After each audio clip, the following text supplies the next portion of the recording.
কথাটা বুঝাবেন লাগে একটু সাউন্ডের অনলি খালি মানুষের কথাটি বুঝুক। কথা বোঝা যায় না? মিক্সার টিক্সার লাগতো না।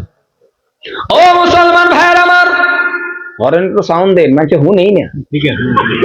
না এই ঘরের থেকে বসে কিচ্ছু শোনা গেছে না। এ ভাইজান শুনে রাখেন, কথাগুলি ভালো করে বোঝার চেষ্টা করেন। আর হাত লাগাবেন না, ঠিক আছে? মনিটর আর একটু দিলেন না, আসেন কি আপনারা বুঝেন? ও আর জিন্দিগি মাইকবেন, আমি থাকলে আর আইবো না, নাকি কন? না আইবেন, আইবেন কোনো অসুবিধা নেই ভাইয়ার আমার, দাদা আমার।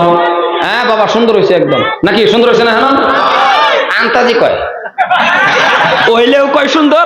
যে সুমালা দেখলাম সুন্দর না, ও সুমালাও জিগায় দেখলাম বলে হয় সুন্দর। কেমন জায়গা আইলাম রে?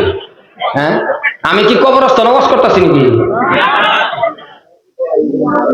সুন্দরের কথা কেন বলতেছি? আল্লাহ পাক রব্বুল আলামিন বলছেন সুন্দর, কিন্তু আপনি আমি কি করি? একটা পাখিকে দেখে কি বলি সুন্দর, কিন্তু কোন সময় দেখবেন রাস্তাঘাটে বাবা পাখি বসা থাকে, ডালার মধ্যে পাখি বসা থাকে, থাকে না?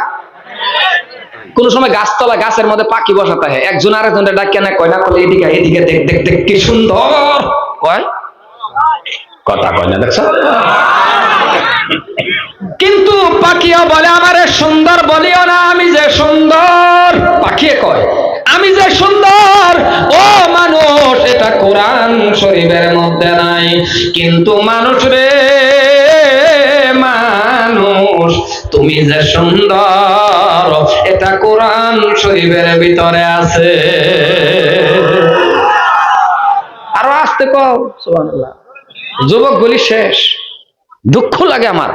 বাংলাদেশ যখন ওয়াজে যায় লাখ লাখ মানুষ থাকে, কিন্তু ওই জায়গায় একটা আনন্দ লাগে, সেটা হলো মুরব্বী আর যুবকের কোনো কথা নাই, ওদেরকে আল্লাহ একটা জজবা দিছে, মাশাআল্লাহ নারায়ে তাকবীর আল্লাহু আকবার, তারা যে কেমন করে কয় একটা বেলেগ মজা হয়। আর আমাদের এক এলাকার গ্রামের যুবকগুলির এমন একটা পরিস্থিতি হইছে বাবা, এই ডাক্স গুটকা তিরঙ্গা সিগারেট খাইয়া এমন হয়ে গেছে, রাস্তাঘাটে দাঁড়ায় রইছে 20 বছরের গেদা, বিয়ে শাদী করে নাই, দেখলে দূরের থেকে দেখা যায় তা ওই কার রইছে, কথা কন না কেন? আমাদের এলাকার যুবক গুলি বরবাদ ড্রাগস খাইয়া। এ যুবক শুনে রাখুন, আপনার মতন যুবক ছিল হযরত ওমর। দরজার মধ্যে বাবা বসেন, একটু ওয়াজ শুনেন, আর কোনোদিনও জীবনে মাঝখান দিয়ে রাস্তা রাখবেন না, বরকত কমে যায়।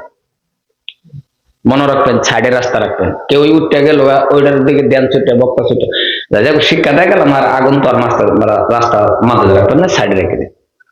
মুসলমান ভাইয়ার আমার,